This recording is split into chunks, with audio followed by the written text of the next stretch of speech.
Everything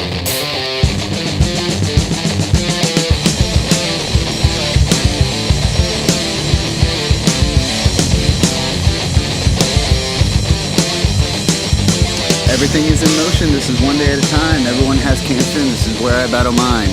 What's up, everyone, and welcome back. It is 2018, and this is episode 8. Wow, that's really fitting. I did not plan for that. I was just really trying to take the holidays off because we haven't really reached a point where, I want to live my life behind a microphone. I've said that a lot this last little bit of my life because I finally found that resolve that's what I want to do with myself. But we're not really, fixing to be 34 years old, but, still not at the point where this can be fruitful and it can multiply into like a big, awesome production where it can actually start making money. But that's not what this show is about. That's what Quarter Cows is about. We're not about making money, but hey, if Batman didn't have any money, then he wouldn't be Batman, right? So, but welcome back. Welcome to 2018. These are the times that we're gonna get ourselves all figured out. And maybe not even get ourselves all figured out in the head because we're always changing, because we're always learning, and because we always are going to have our problems. We're always going to be able to find a better person of us, always strive for perfection, but never expect to reach it. Because if you reach perfection, you're not going to learn. And if you're able to define yourself, that means you've come to a close. I never want any of you to come to a close. I don't want to come to a close. I got some scars, but my scars need company. So I am ready for 2018. I'm ready for new adventures, and I'm ready for new adversity. Adversity, like the word adversity. I've taken on the lion. I've taken on the bear. So I'm ready to take on 2018. And once you've battled your cancer, kind of everything else is a little bit easier to do. Once you face your mortality, you don't really. Like I've said before on the shows, you kind of realize what's important and what's worth fighting for. And it's not always a quick buck. So let me tell you a little bit more. I say this on every show, but, for those people who haven't heard it before, in 2001, I was diagnosed with leukemia, ALL. I was 16, so they didn't know whether to... I say try me, but they didn't know whether to put me in pediatric or put me in adult. And they didn't, it was like a good year before we got the results back. There was like, without a shadow of a doubt, it is ALL. I don't want to butcher that name. If you want to know more about it, it's an easy search.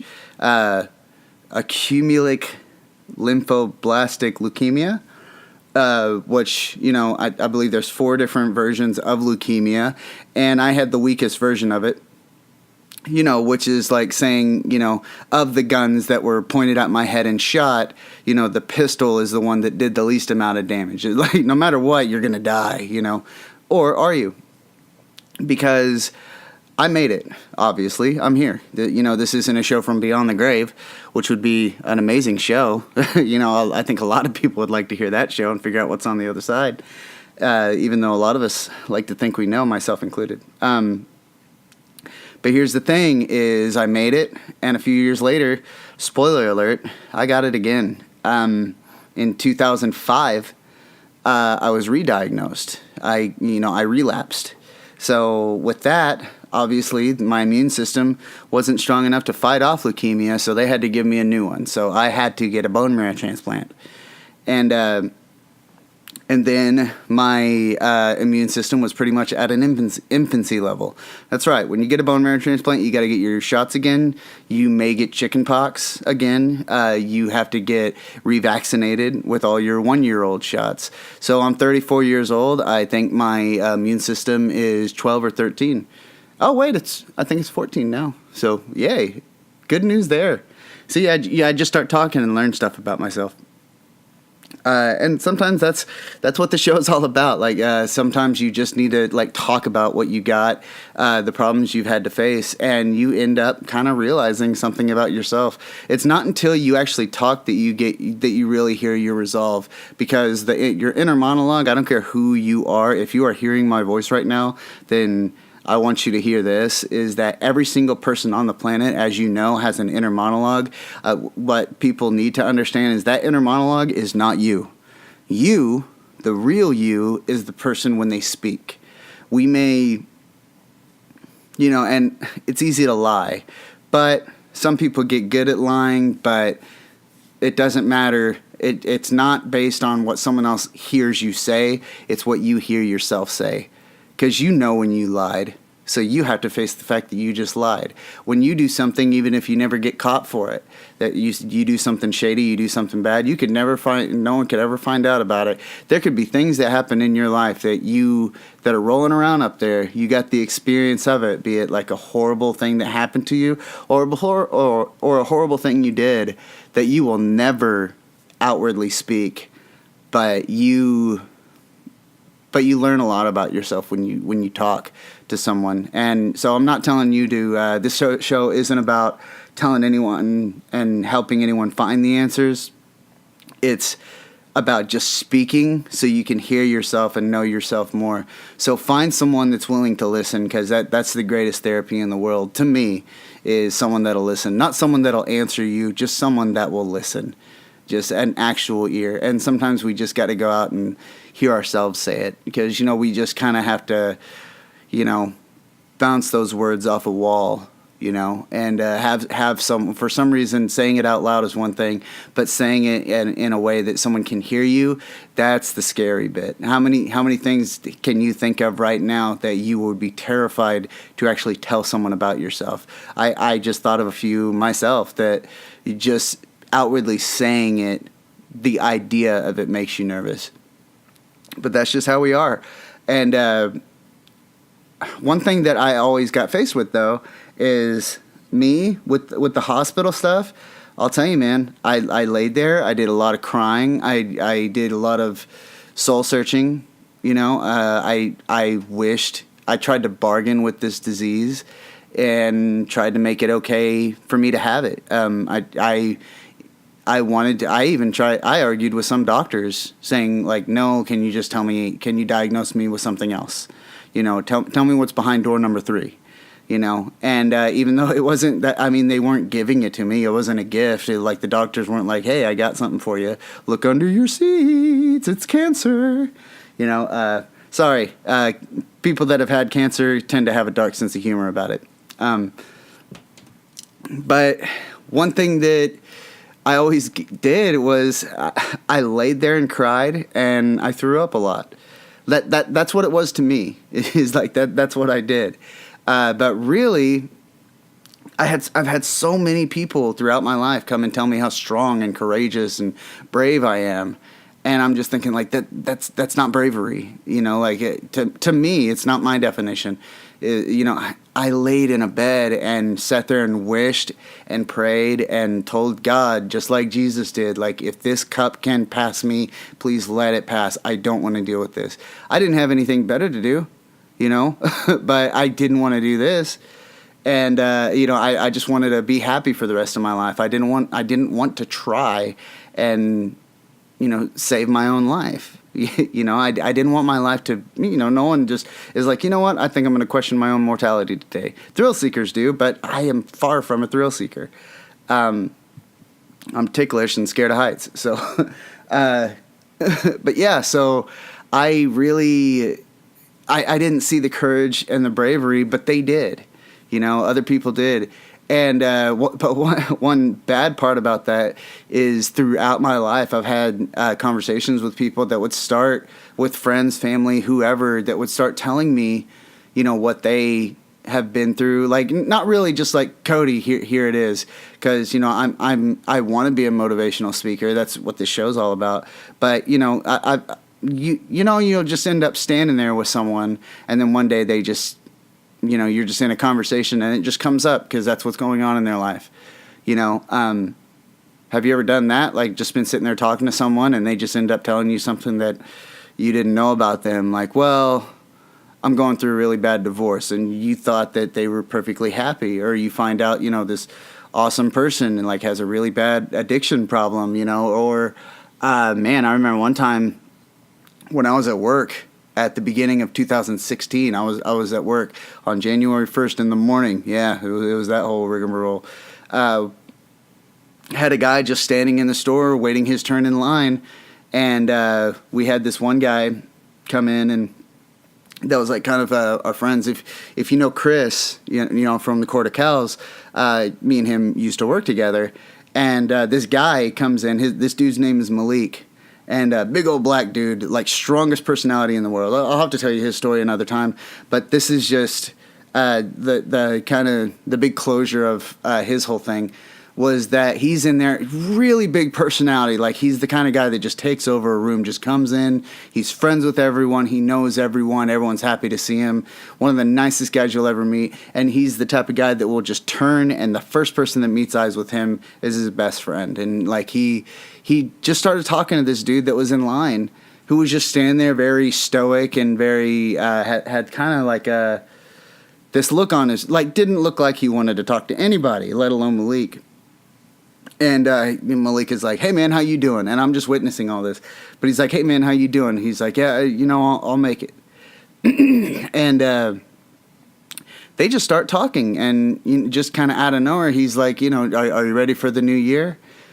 And this guy's like, "No, I'm not." And he's like, "Oh, dude, it's a new year. It's a time for change. It's a time to, get right in your life, and it's a chance to, the end of the year is the results of, is kind of like you get to see the big fallout and the consequences of everything you've kind of led up to. Like these are the results of everything you've worked for the entire year is the holidays, so that's the way I see it anyway."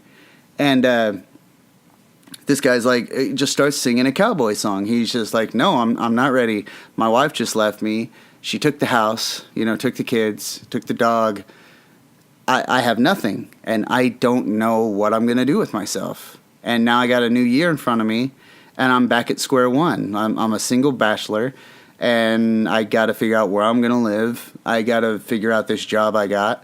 And like I said, just kind of, Malik was just asking him how his day was, and this dude just started telling him all this. And then he just ends up apologizing to Malik, because it's really, Malik was the very, very first person that asked him how he was doing. It wasn't, "How you doing?" like, "Hey, we just met eyes, so one of us has to say something, otherwise it's weird." Malik genuinely asked him how he was doing, and it just word vomit, like it just came out. And Malik didn't like awkward. He didn't look at me like, "Oh, get this guy a free game," or get this guy a discount. Nothing like that.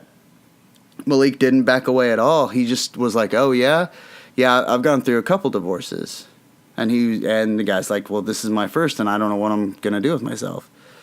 And then they just start talking, and I'll tell you this story. You know what? I'll tell you this story at the end of the show.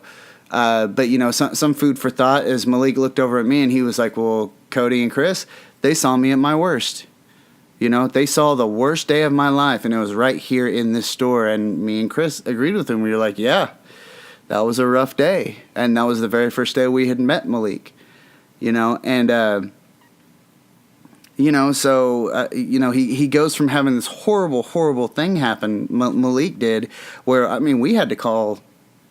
I'll tell you the whole story later, but just to kind of like give you a teaser, is we ended up having to call 911 for Malik in the store, and this dude's carried out on a stretcher.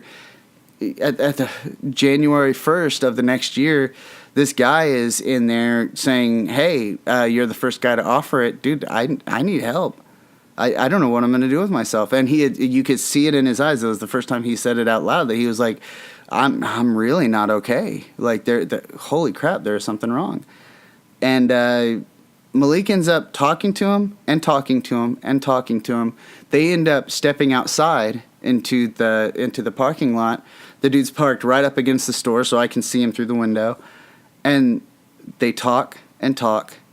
3 hours they are outside just talking. To this day, that was 2016, January 1st, 2016. I've talked to Malik since then. I have no idea what they talked about. And Malik said he just let this guy go. Just let him just run his mouth. Just let him talk and express all of his problems. And that being that the, first time I ever met Malik is, he's being carried on a stretcher and then on like a horrible day of his life. And then that leads into him like outside helping this guy, like not giving him the answers, but I mean, telling him, hey, like there's a way to find the answers. That's kind of where I ended up going. And I have had several people in my life, something like that would happen, just kind of word vomit out. But they would always look at me, and if they knew what I had been through, they would look at me and say, well, it's nothing compared to cancer, or it's nothing compared to what you went through, and just completely like downplay and degrade whatever they're going through in comparison to mine, and really like sell themselves short. And that always bugged me because it felt like a little kid was telling me he was going to be a big boxer, and then looked over and then got nervous because they looked over and saw Mike Tyson, and they were like, well, we'll never be as good as you, and I'd be like, oh, no, that is awesome. Like what you're going through, you're going to get through it, and don't compare it to me. Don't compare it to anything. What you're going through is what you are going through. You're going through a detrimental point in your life, be it, if you're going through it, went through it, or will go through it. Everyone has that thing in their life, be it, some kind of addiction or some kind of vice, a divorce, maybe dealing with their own sexuality, haven't come out of the closet, or, they did come out of the closet and it wasn't as well received as they wanted it to by family members. Maybe it was domestic abuse, physical abuse, verbal abuse, sexual abuse. Maybe it was an illness. Maybe it was mortality. Maybe someone in their life decided to end it short. Or maybe they're just dealing with depression or some kind of mental abuse they're doing to themselves. Or like me, they have like a survivor's complex, and or like survivor's guilt, because that's something I've struggled with for years. Like, you can't go through pediatric oncology and see all these kids, and some of them not make it, and then think, what made me important? Why did I live? And this 3-year-old to 6-year-old that was so bright-eyed and beautiful and innocent and never done anything in their life. Me, I told you, goth kid. There's nothing wrong with being a goth kid, but I was a bad kid. I was a punk, man. Like I would go to stores and steal crap. I was drinking with my friends. I was sneaking out at night. I just doing everything that, like, just think of a punk rock lifestyle. I was living it, but I got to live, and this, kid didn't. Like that. That's something I still struggle with, and, and that's a whole other lesson. You don't get these things because you deserve it. You don't live through it because you deserve to live. Some storms just happen, and they're not karmatic. Like, there's no reason for it. They just happen. And they're all we're all individuals, and they're all unique to us, so that's where the idea of this show came from, is that to me, everyone has their cancer. Where I battled cancer, like I said, you might have had like a horrible fist fight with, a loved one that, you never thought would hurt you. Man, I got some good shows down the way. We'll talk more about that later. But I've had people come to me that are friends of mine, that, like, one of which has like this health issue that cannot be diagnosed. Her body's just eating her, like, literally. And I got another friend that has suicidal thoughts, has a beautiful family, has beautiful kids, was very successful in life, but has these nights where all they want to do is write a suicide letter and just end it all because it's an illness. And, I got a family member right now that, who just lost a relationship because, they had an addiction to something, when all my family member was wanting to do was be there for him and help him.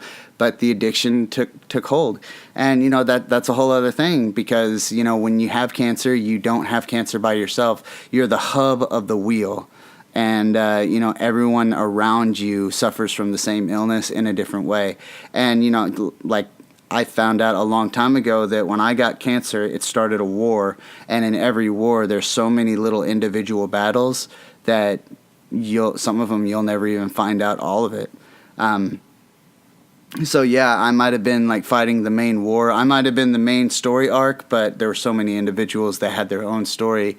But it all kind of culminated with me having cancer. My brother had his own thing. My mom had her own thing.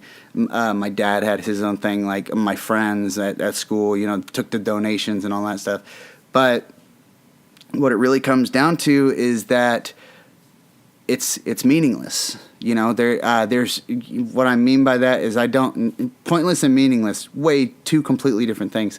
When I say meaningless, I mean, like I said, there's no karmatic justice behind it. There's no reason you've had to face what you went through. And that is one of the hardest things because I sat there and wondered, man, like I wondered for so long what I did to deserve this. And really reflected on the fact that I was a bad kid. And I think I've mentioned it here and there, but like at one point I just thought I wasn't a good enough Christian. Like I got sick because I wasn't a good Christian. That God was punishing me. When, no, no, he wasn't. A storm just happened, and cancer is a time bomb. And I think we all have this time bomb.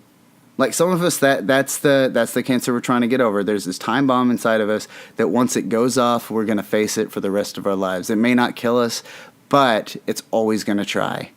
It's like Batman meeting Joker for the first time. He didn't just meet him, beat him, and that was it. He met Joker, and it became Batman versus the Joker. And you know what it did for Batman? It created some of the best stories of his life, and defining moments of Batman is just because he was taking on the Joker. We all have our Joker. We all have that thing in our lives that we're trying to overcome and we're trying to give meaning to. And when I say give meaning to is we look for answers, but we don't get, if we were given the right answer, it doesn't give comfort, so it wouldn't be the right answer. If when I finally do go to heaven, if I look at God and say, hey, why did I get cancer? If God himself, the creators of the heaven and earth, said, I wish you didn't have to, but it's just in the earth. Like some people just get it. Just like some people get dirt roads in their neighborhood, or just like some people get paid less than others, or, whatever. It's because it's part of the earth and it affects some people. That would make me so angry, but not so much anymore, because this is how I'm giving meaning to it, is I'm taking it and I'm using all I've been through to reach out to you guys. And I hope to reach new people every single time I do this show. And I have. I've at least one person has heard it and hit me back. That's all I need. That's all I want in the world, is just one person to say, hey, that spoke to me. And that's enough for me. That is completely enough. That's why I say, I'm not trying to turn a profit with this. I just want to reach enough people as possible. And if I had, people hit me up all the time and just saying, because I'm no doctor, I'm no expert, I'm not going to say, well, here's how you get through that, here's how you get through that. But, when people hit me up and say, hey, here's what I've been through, can I be part of the show? Be like, dude, you are part of the show. Get out there, tell people, do what I'm doing. Look at my views. I got 15 views on some of the videos. 7, haven't even gotten up into the double digits. Just get out there, and you don't need a podcast, or you don't even need a microphone. You just go out there and, because whatever you're going through, you've been going through it for a while. There's someone that's going into it right now that has no idea what they're doing. I've said this before. I had a friend that, like I said, the friend of mine that I'm going to have her on the show at some point, I say that every time, but has these suicidal thoughts, and has these really, really, really hard times with suicidal thoughts. But she knows, she looks over at her husband and says, hey, we need to lock some stuff up. And they got a safe, and they lock up all the pointy objects, all the long strings, and, you know, I'm sure all the pens and paper so she can't, you know, write a note, you know, but yeah, they button down the hatches and get ready for a storm because it's coming. And, you know, she has the skills, she has the tools, she knows with the onset of these things, she's done it enough to where she'll never be without it, you know, but she knows how to fight it. And there are some people out there that might be in that first few moments of that, like never had to struggle with these thoughts in their life, never had any kind of these issues, but if she could just go there and say, yeah, hey, I have those thoughts too. And that could be all she says to them. Hey, yeah, that's rough. You should get a safe because I got a safe and it helped me. You know, it made me feel safe. Ha. But yeah, she could easily do that. And just with that, like one thing I always wanted the first time around was just someone, oh, excuse me, weather's changing. But yeah, something I always wanted was someone my age or a little bit older that could say, yeah, I went through it, it's rough. I don't want them to tell me how to do it or how to beat it. I just wanted them to say, hey, yeah, this crap sucks. Are they giving you methotrexate? They gave that to me too. Are they making you take steroids? God, I hate steroids. You know, what doctor are you seeing? Oh, yeah, he's a nice guy. Just someone to relate to. And just say, hey, there is life on the other side of this. You know? And I think we have that in droves, like just all around the world. You know? There's just a cornucopia. Just so many people out there that have been through this that all they got to do is say, hey, just say no. You know, when your mortality is questioned, you know, and you have everything kind of saying on paper that you should be dead, just say no.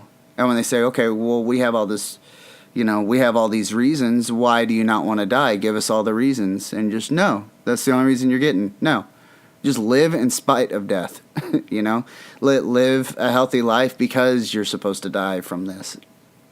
If you know, and that's how I gave meaning to it, as I just started saying, you know what, like if this is predestined that I was supposed to die from this, and I dealt with those thoughts for a long time that, like maybe I am alive and you know the world just kind of forgot about me because I was supposed to die.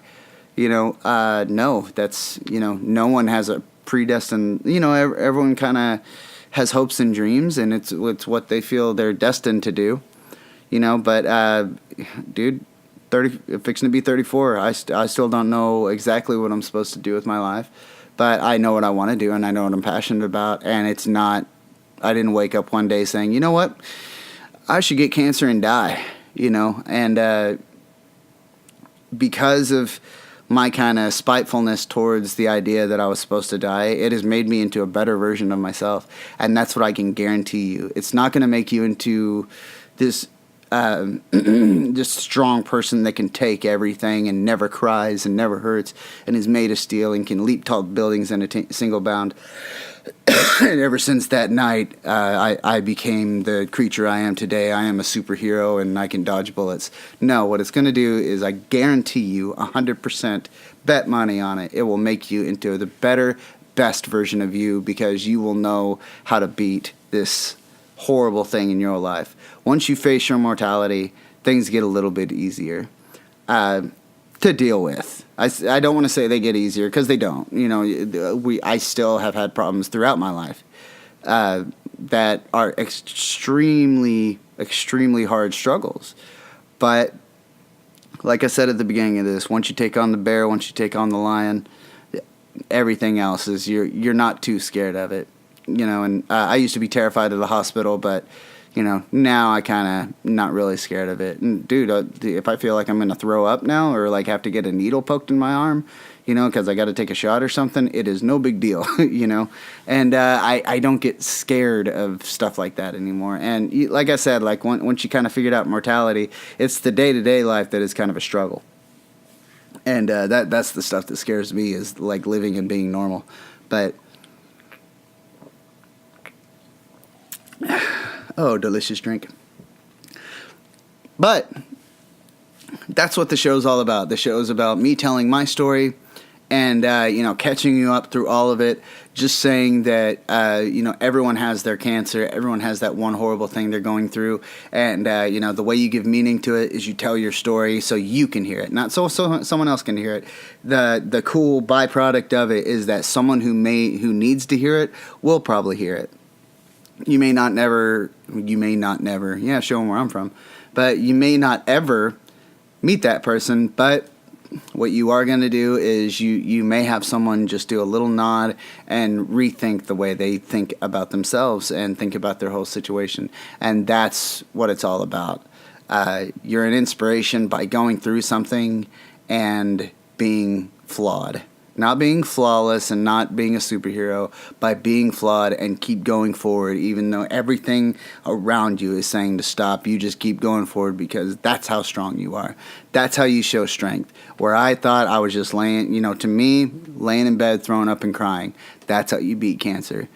That's what I did. Apparently that is the definition of bravery to some people, because I've had people come up because their inspiration is not my inspiration. They look at me and what I've been through, and they think they're going to be all right. If someone can look at me and say, well, it could be worse, I could have had cancer, then I hope they never have to go through it, and I hope that, I hope they can make it, But anyways, I digest. I want to think, I ramble, if you may not have noticed. But I want to thank the Court of Cows for giving me this soapbox to stand on and to tell you guys the exact same thing over and over again.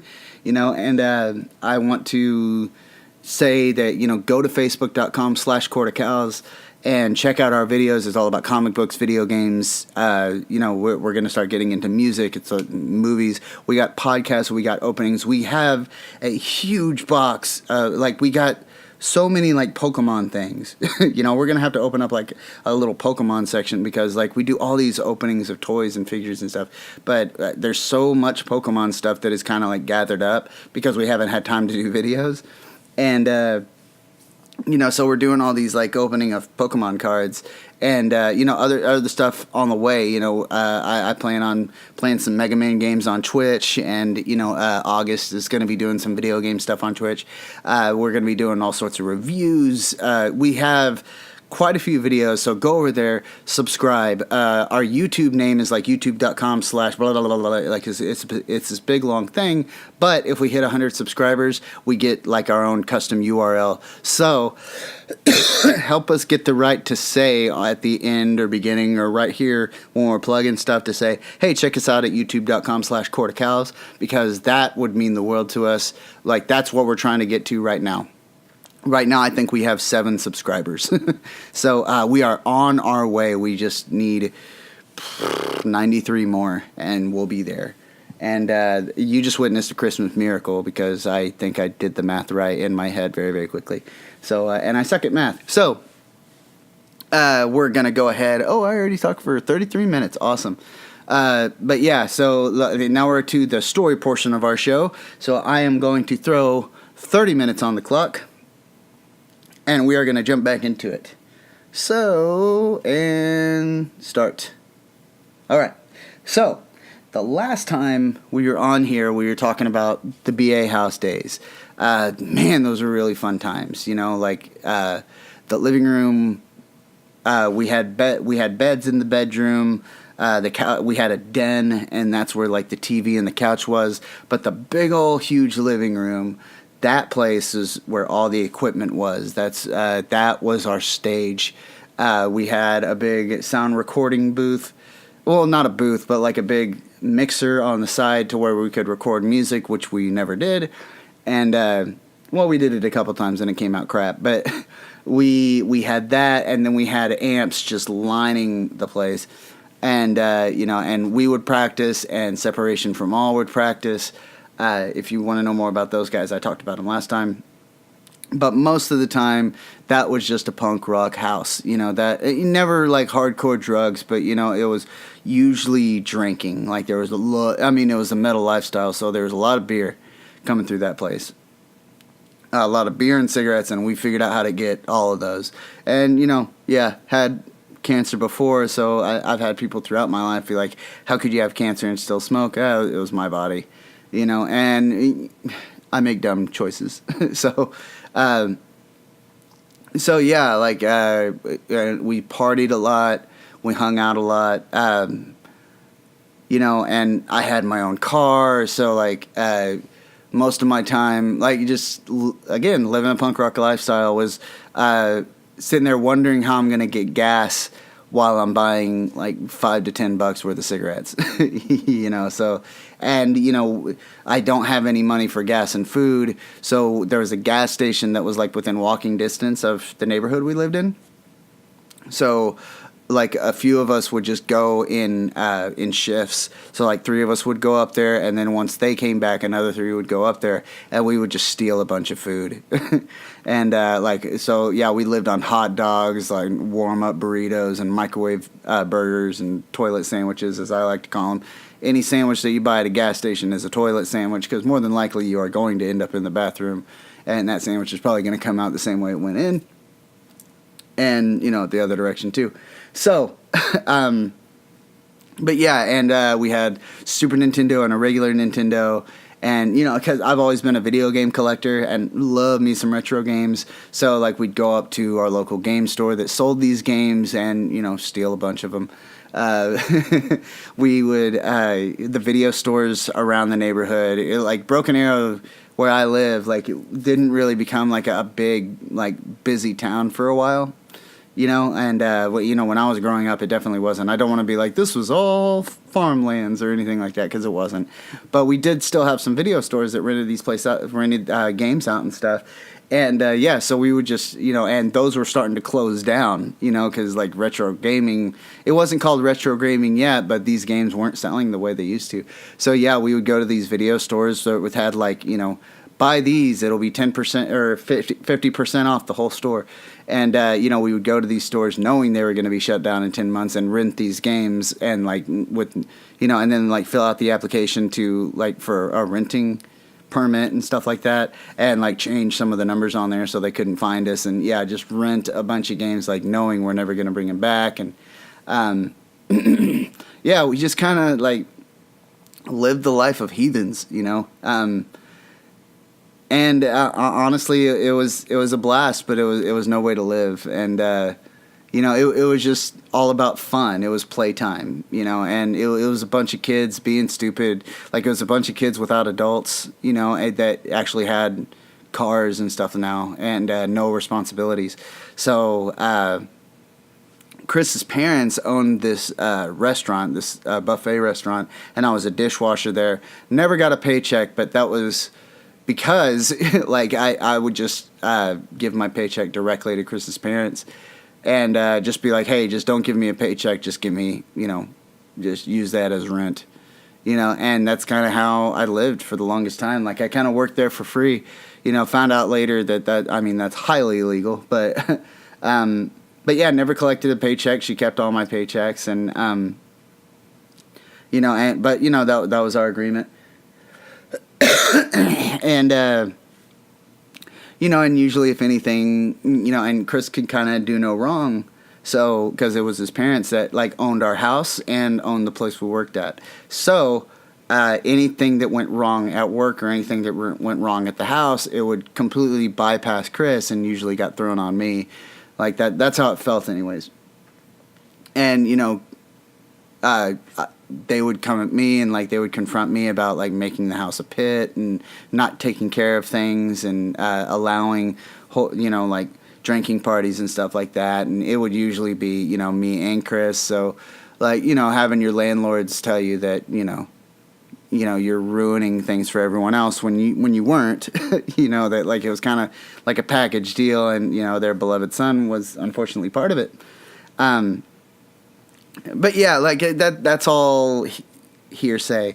But that's all kind of that's as far as I'll go into it. But the days were numbered at the BA house. There was no way that you can party at a house for 9 months that has to be paid for, and keep going to the same places and with like all the same people and just keep stealing from the same places, and it lasts a very long time. Like we got off with 9 months of just fun, and it shouldn't have lasted that long. At the end, that the business venture for them, like the restaurant, was just in a bad place, not in a bad place of town, but like, location. So it just wasn't in a very lucrative, it wasn't a very lucrative and fiscal opportunity for them, and it ended up closing down. And so our rent got raised, and Chris, he found a job right away, and I had trouble finding a job, and it was my own fault. It was just because I had never really had to work for anything. And I was kind of privileged. I was kind of a sheltered kid. And,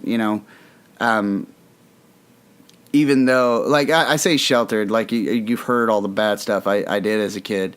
But, I mean sheltered in the way that I never really had to try up until that point to do anything, which is bad, because, this is around the time I'm fixing to graduate high school. And, and just be done with school, period, and I had no experience. I had no sense of responsibility. I had no sense of, like, having to try for anything, because this is also having cancer the first time, like, that kind of gave me a little bit of a weird complex where, like, you just don't get mad at me. You don't expect me to do anything. You just wait for me to recover, and you tell me how great I am and how wonderful I am. And I think I said this before, is like it was kind of a double-edged sword of a complex, because I hated being looked at as the newborn in the room, but I got so used to being the newborn in the room that, like, you treated me like a child. You're supposed to treat me like a child. You're supposed to take care of everything and then just tell me how great I am. That's how I was, and I can admit that now. That's the kind of mindset I was in when I was 18, that everything's going to work out because everyone else is going to take care of it, and I don't have to try. I don't have to do anything. I just kind of have to wait for everything to sort itself out. And, that obviously got me into some trouble. Like, I couldn't find a job because I didn't know how to, present myself. I didn't know how to get acclimated. I didn't know I wasn't a go-getter. Like, I just kind of said, hey, can I have a job? Like, I just kind of walked in with my hand, like, kind of half raised, because I would say I wanted the job, but I don't really want the job because I don't want to have to work, but yeah, like, I'm not ashamed to admit it, that, like, that, set myself up for failure there for a while. And, and before long, they just couldn't. They needed to actually rent out the BA house to someone that would actually pay for it. They got a couple families lined up that were willing to pay, like, good money for it. So they just, kicked us all out, and Chris was going to go live with them in Muskogee. At this point, me and Chris, like I mentioned before, like, and not including all this stuff, but me and Chris ended up getting into, like, some pretty bad arguments and kind of started butting heads. You can't spend all your time with one person and not expect to eventually butt heads. Me and him shared a bedroom. We talked about everything. We were kind of, we were Jay and Silent Bob, even though we were both Jay. And, we were just a package deal. Again, no matter what we did together. And he was kind of always the one that, like, I just kind of went with whatever he wanted to do, because eventually I'd end up getting to hang out with my friends, But yeah, like, some stuff started going down with the band. Me and him started colliding in a big way. And eventually me and him just ended up going our separate ways. And, so I moved back into my parents' house, which I really didn't want to do, because at this point, like, my parents live right down the road, and that's where I would go to, like, do laundry and stuff like that. But I think my sister was the only one that still lived there, kind of left my mom and dad in the same house together. And now two of the kids are moved out. One of them's still there, but she had, like, was starting to, like, try and move out herself, and which really just left my mom and dad to each other, which not a good thing. My father was always like very conservative and very like, the woman obeys, the woman submits. My mom was an old hippie, very, very Christian lady. This is, I think I've said this before on the show, but this lady, you could fire off any kind of scripture from the Bible and just look over and say, "Hey, Mom, what profit is it to a man if he gains the world and loses his own soul?" And she'd go, "Matthew 16:26. Why?" Like she can just do that. And like that girl, she knows the Bible front and back. She could tell you all about it. She knows that, like, I know Batman and I know Berserk and stuff like that. Like her Bible was the actual Bible. So, and it's mine too, but very hippie. I'm not going to submit. She was the type that, if someone said, well, the Bible says the woman is supposed to submit, and she's like, yeah, it does. It also says that women should submit to men worth submitting to. So, yeah, submit in the current definition does not mean the same thing that it means in the Bible. And she would get in, like, these big debates. And, yeah, and my mom was a firecracker, so was my grandmother. She ain't backing down from nothing. And especially not my dad, a guy that, like how many married men do we have out there that, like, yeah, their wife hasn't figured out and they can talk a big game and blow smoke and get all full of hot air, but yeah, that's not going to work. So yeah, it was a very hard place to go back to, just because of like kind of all the I guess strife, like all the kind of arguing that was kind of going on. So I felt like I was leaving, what's the word? Leaving a very content nest, going to the chaos and the fun that was the BA house, and then kind of coming back to the content nest, but it ain't content anymore. Now it's kind of chaos in and of itself. And then, like, there for a little bit, things don't, because, they say that, when you first move out, you always end up moving back the first time. My brother ended up, he had an apartment with a dude, and that dude ended up, like, kind of having his own issues, I think. I don't think I ever really knew what happened with that. But my brother ends up moving back to the house. And he's not there long. He's there for, like, he lives there for maybe, like, a year and some change. And, but yeah, back at the house, and it's in this time that, like, obviously me and Chris aren't hanging out anymore. The band thing is just kind of like our band thing, Seasons After. Obviously not the band that you might know as Seasons After, but but they won, and it was just kind of funny that many years later we found out there's another band out there called Seasons After, and they were actually pretty damn good. So, which our band was just kind of like all Chris's music. I'm sure they collaborated a lot better than me and Chris did. But yeah, like I think Chris ended up doing some other band stuff. He ended up, the name escapes me right now, but he ended up being in like a pretty successful band that I saw a couple times. They had a couple CDs. I think Chris was talking about them having, like, recording a DVD at one point, but I don't know if that came to fruition. But yeah, I ended up, like, just struggling to kind of find. I wanted to get back in music. I wanted to be a lead singer, and I tried out for so many different bands, and some of them were just like little upstarts. It would be, I'd get out there and I'd think, we had this message board, because this is way before Facebook, way before MySpace. There were, message boards like the Morbid Angel board and stuff like that. Like it was, there was, TulsaMusicScene.com. I need to check that out and see if that's still a thing. But yeah, it was kind of like the Craigslist of musicians, and you would just get on there and say like, hey, I'm a guitarist. I know how to play this. I know what music theory is. These are the bands that are my inspirations. I'd love to join a band.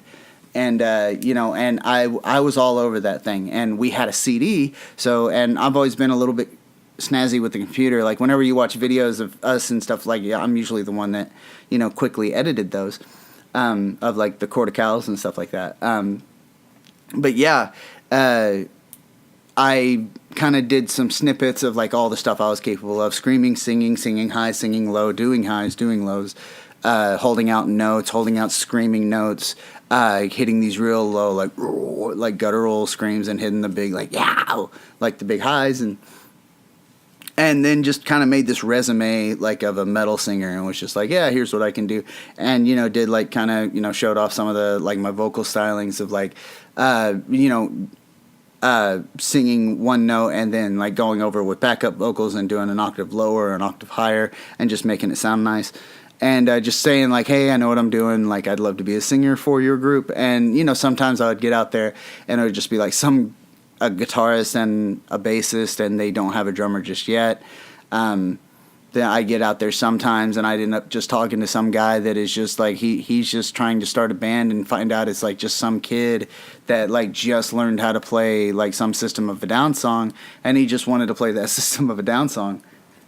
And man, I remember one of the bands I tried out for was this group that was I again don't even remember the name. But they, I don't even know if I could figure out what the name of this band was, but they were actually like pretty dang successful. They were up there with like, you probably never heard of them, but like Agony Scene and Failsafe, which were like the two big dogs, which Failsafe was at one point like that was the band in Tulsa, that like those were the guys you wanted to impress. And, they were kind of like, they had this band that I tried out for, they had done some shows with Failsafe, and they were kind of like on that tier with them. So like I thought it was an awesome opportunity, and I went out, and it was like at this factory that like one of their dads owned. So it was really cool, like walking into this like kind of plant of a factory when like the place is closed, and then there's like this itty bitty setup where they like got the drums, and they got the whole band there, except for a lead singer. And I went out there and practiced with them. I brought my acoustic and like played some of the songs. I got up there and like we practiced some songs together, and it went really well. And they were like, "All right, come out the following Monday." And they gave me like a CD with their old singer, and like gave me 2 songs that said like, "Hey, learn these songs, get good at them." And I worked on them, and then went out there and was just trying to impress them. So I came out a little early. And their old singer ended up coming out as well. And, for a little bit there, it was just me and the old singer waiting for everyone else to get there. And but the problem is that this old singer didn't know he was the old singer. He thought he was the current singer, and he did not know that the other band was like trying out new singers and like thinking about getting rid of him. So that was a fun night, because like I'm just there with my acoustic guitar, man, and I'm just like playing out my songs, warming up the vocal cords. Kind of like I end up like sitting on the hood of my car, putting the song sheet. It was the song called Scream, and it was like making me scream, and it was like this really cool song. And I had worked on it so hard, and like tried to figure it out and tried to like match the vocals and everything. And so I'm sitting here singing this song, and this dude pulls up and he's like, "Hey, what's up, man?" And I was like, "Oh, nothing, just waiting for the guys to get here. I'm Cody. I'm trying out to be the lead singer." And he was like, "Oh yeah?" And I was like, "Yeah." And he's like, "Okay, well, I am the lead. I think his name was like Brad or Chad or something. It was an ad." And he was like, "Yeah, I am the lead singer. I didn't know they needed a new lead singer." And I was like, okay, they just asked me to come out. I'm really just like a fan. Like, I tried to double back on it real quick because, dude, I was a lead singer for a band. If I found out someone was trying to step on my feet, I'd be pissed, So, and then, like, this is the way you find out you're getting replaced. Like, I immediately felt for the guy and was just like, oh, crap. Well, no, I'm a singer. I'm really just kind of coming out to, like, hang out with the guys, and we're all just kind of hanging out. Like, I saw their show, and I just kind of wanted to, like, them to give me pointers on vocals. And he didn't buy it at all, and, like, he was like, all right, let me hear what you got. And I was like, all right, cool. And I just, like, play this little acoustic song that I had written, and, I am no expert at an acoustic guitar. I think I'm pretty good at what I do, but we're talking like hold out this chord, hold out this other chord, hold out, just play 4 chords and then like sing to it. And, like not really that bad, but, like enough to where I want to record it and get it out there, but not enough to where I want to, really show it off. And he's like, okay, that's pretty good. And I'm just really feeling self-conscious because like this is the first time I've played some of these songs, and it's for the guy that just realized that I might be replacing him, and just found out like his friends are trying to replace him and that he's getting kicked out. And so I'm just singing songs like with this idea in my head, like, oh God, this guy's gonna punch me in the mouth here in a second, and every time the dude like scratches his chin and like he's got that kind of like look on his face.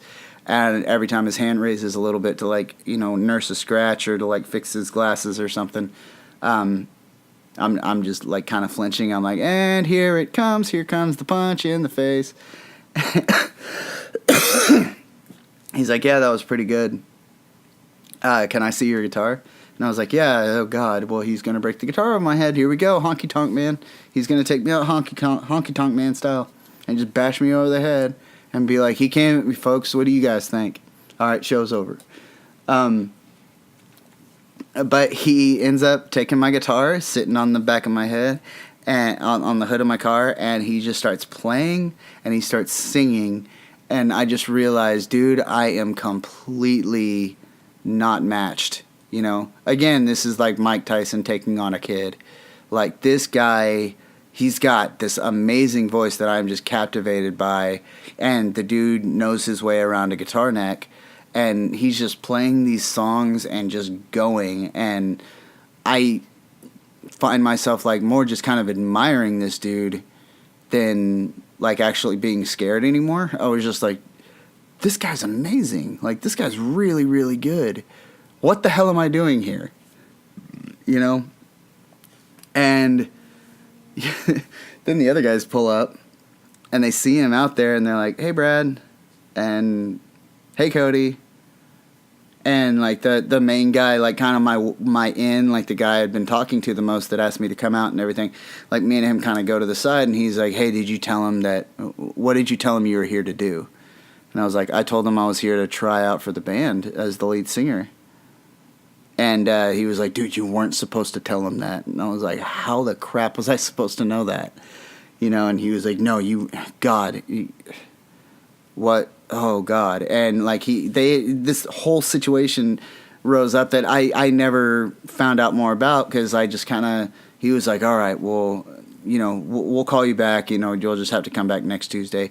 And I kind of walked to my car, and like as I'm walking to my car, like the Brad guy and the bassist that like these two guys had pulled up, it was like the guitarist and the drummer rather, and the guitarist was the one I was talking to, and the drummer is over here talking to this lead singer that just kind of everything just kind of hit him in the face. And yeah, it wasn't a happy conversation. It was kind of like, have you ever been at a friend's house and like they're there with their wife and they start fighting and you just kind of like excuse yourself like, hey, I got a little bit of a tummy ache, so I'm gonna go, or like you just kind of get up and you just kind of do like the quick little hand wave, like not to draw any attention but just to be like, hey, and they're just like, yeah, that's probably for the best. That was kind of what it was like. I just kind of like picked up I was just walked over. Brad was still holding my guitar and he was talking very violently, as I can say. And they are in full argument, and I was just like, hey, dude, can I get my guitar? And he kind of like looks at me and just kind of like very nice to me, like just kind of, when I say nice, I mean he didn't smile like, oh, here's your guitar, I hope I didn't break any strings. He just kind of stared at me like, this dude. But he kind of had this look like, you have no idea what you just walked into. And luckily it had nothing to do with me. Like I was kind of like the guy that started it, but had no idea there were these problems. And he just hands me back my guitar, and like doesn't smile, just kind of like looks at me, extends his arm out with with my guitar in hand, and I just kind of take it from him. And I'm like, okay, thanks. I hope you guys, good luck, guys. I hope you guys find the lead singer you're looking for, and I hope it's him because he's a badass. Like, I don't know what I'm doing here. He's amazing. I'm a novice. Like, I can scream, I can work a crowd. I can't sing the way this guy sings. I can kind of sing, but my vocal education is in its infancy when it comes to actually singing. And so bye. Never heard from those guys again. Never, ever, ever. But yeah, like it was just kind of like goofy moments like that just for a while until I came across these guys that were a little rock trifecta. It was the guitarist, bassist, and drummer, Lawrence, Chris, and Justin. And these guys formed this band based out of Tulsa, like way out in Tulsa, called Critical Nonsense. And they were a rock group, loved bands like Breaking Benjamin and Tool and stuff like that. Finch. I got them into like One Side Zero, and Flaw was a big one for them, and I kind of brought that to the game. But yeah, like really cool guys, really awesome guys. They were a really tight group. So that was kind of like the biggest issue, was that these guys all knew each other from kindergarten, you know. So it was like me trying to break into the group was extremely difficult, you know. But yeah, like they asked me to come out and like practice with them as the lead singer, because they didn't have one yet, obviously. And they ended up, so me and PJ went out there, and I was like, yeah, because I need a +1. I need someone there because like they're gonna want me to actually sing, and like I'm confident in the screaming and everything, but not too much in the singing. So, you know, if you could help, if you could just be my +1, because PJ had heard me sing before and he thought I was good. So we get up there and we just start thinking, you know, we all kind of sit and talk and like kind of laugh for a little while, and then we're like, all right, well, let's get to it. And they're like, okay, what songs do you know? And I just start going through the list of, you know, covers they know, and because that's how you kind of have to start, is you kind of just compare notes as far as covers go. It's kind of like, do you know Toxicity by System of a Down? Do you know One by Metallica? Do you know this song? Do you know this song? That like we can kind of practice. And yeah, they were like, okay, do you know any Breaking Benjamin? And I was like, yeah, I know a lot of Breaking Benjamin. This is way before Breaking Benjamin was Breaking Benjamin. The Saturate was the only CD they had out, and me and my brother were huge fans of this CD. And yeah, and I think I gotta add that to my Spotify. But yeah, like that was the only CD. It was, you know, they weren't the kind of like the mega group that they are now. We met those guys because they did like this $3 Thursday at Curly's, which is like this old venue way out in downtown Tulsa, and they were there for $3 shows, like not playing big stadiums or anything like that. And yeah, like I walked over and I was asking Ben for pointers, and you know, and me and Ben got in like a big conversation. He was like, yeah, dude, hey, we got to go put our stuff back in the trailer, but you know, come over to the merch table and we'll hang out. And you know, we walked over to the merch table and they came out and he was like, hey, what up, Cody? And I was like, hey, Ben. You know, so like me and my brother and his wife at the time, and Andrew, like Andrew was with me that night too. We all just kind of like sat in like a friend circle with Breaking Benjamin, and we just kind of like talked, laughed, and you know, just kind of talked about everything. And they were like, oh crap, it's 2 a.m. and we got to go. You know, it was a really cool moment. But you know, way back on that is, you know, I was like, what songs do you know? And they were like, we know how to play Home. And I was like, oh, awesome, let's play Home. And we played Home by Breaking Benjamin. If you haven't heard it, awesome song. It's about Wizard of Oz, but it is a badass song. And it's still one of my all-time favorite albums. But yeah, so oh, there's the timer. But you know how this goes. We're going to go a little bit longer. But yeah, so I end up singing Home with them, and we get to like the big bridge, which is, you know, it just stops and it goes like home, and it just like, you know, that was awful. But like when, you know, you're doing it, it's this big like home, and just this like yeah moment, and you know, so I do it. I swing for the fences. I was just like home. Freedom! And just really get it, and just, like King Diamond, yeah! And, are you ready to rock? And, doing all that stuff and, like, just getting into it. And I just kind of look over and I see them all kind of look at each other like, whoa, look at this guy. And so they asked me to come back, and, I end up coming back, and, before long, they end up being like, hey, could you be our lead singer? And I was like, hell yeah, I could be. So, I start rocking with these guys, and, it's, the weird thing is through the time that I'm rocking with them, is my dad is giving me rides to practice and back. And my dad and mom are having, like, all these kind of issues. And, sometimes we would just drive out there and he would just bitch and complain about her, and he would just go off like it was like I was his buddy, and, this was a girl he was dating, but it was my mom and my dad. So, obviously I kind of wanted to help, but my dad, very, very insecure guy, extremely insecure. This is the same guy that, like, ran from confrontation. And if if he said, hey, the sky's pink, and you said, well, actually it's blue, just so you know, he'd be like, oh, I guess I'm too stupid to know what colors are. Like, that's you remember. And then he'd later come back and be like, you remember that time you called me stupid? No, I never. When did I call you stupid? And you have no idea what he's talking about. Like, he was that was just kind of what he did. He would just get really insecure, put words in everyone's mouth, and and do all that. So he kind of avoided, like, if he would talk about, like, how my mom was kind of addressing him and, like, being mean to him, and how she was being this big jerk and all this stuff. And I'd be like, well, have you ever thought to maybe listen to what she was saying? And he was like, oh yeah, like a 16-year-old boy is going to give me advice on being married. You don't know what you're talking about. I'm not an idiot. Quit calling me an idiot. And okay, well, you just had an argument with me that didn't even exist.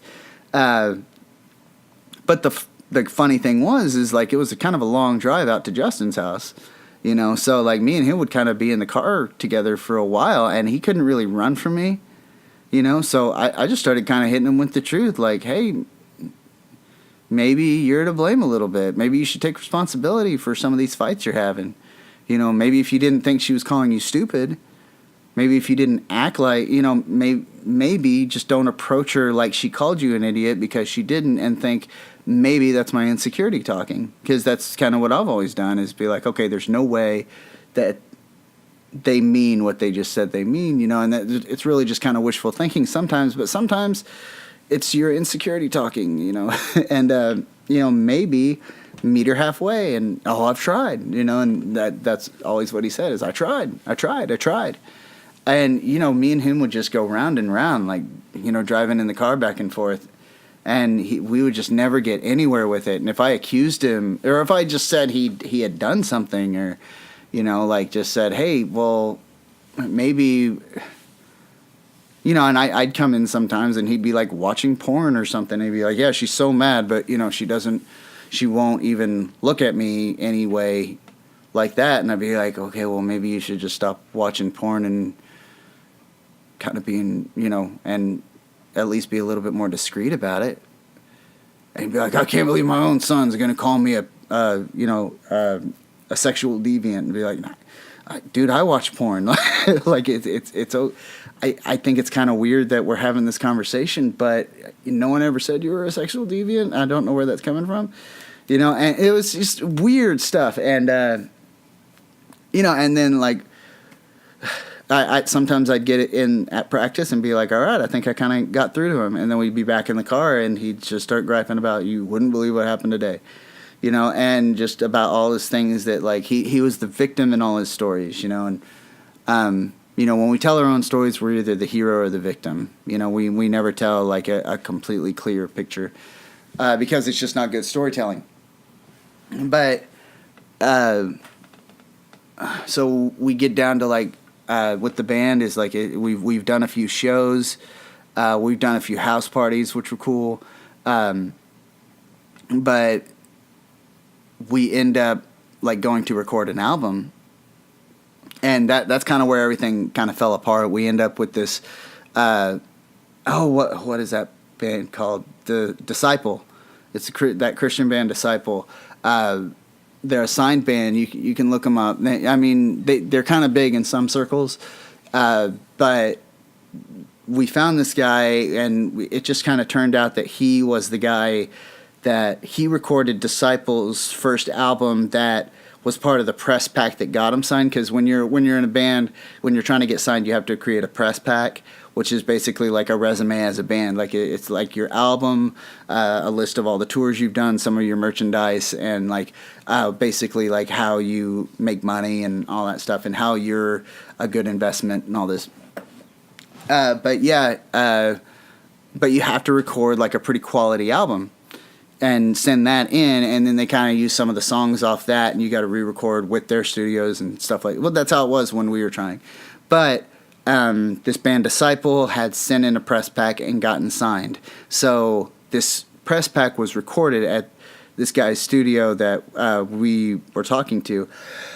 I had no idea when we first started going into it, but this dude had an ego about it because a CD he had recorded ended up being an album that got a band signed. So he wasn't like under contract with any kind of label, but his music had like drawn some success with one band. He had such an ego about this. Like he wanted to tell us how the music should be made. I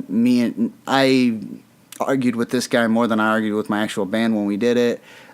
He was ridiculous. Like he wanted to, when he recorded guitar, he wanted to record Chris, the guitarist. He wanted to record one track and then 8 tracks of the exact same thing, so it sounded full. And then when he went back and did a lead, he would do the exact same thing, like you had to record it 8 times in a row.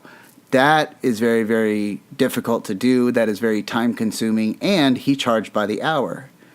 And so yeah, like he wanted to quadruple. I don't even know what the word is for 8.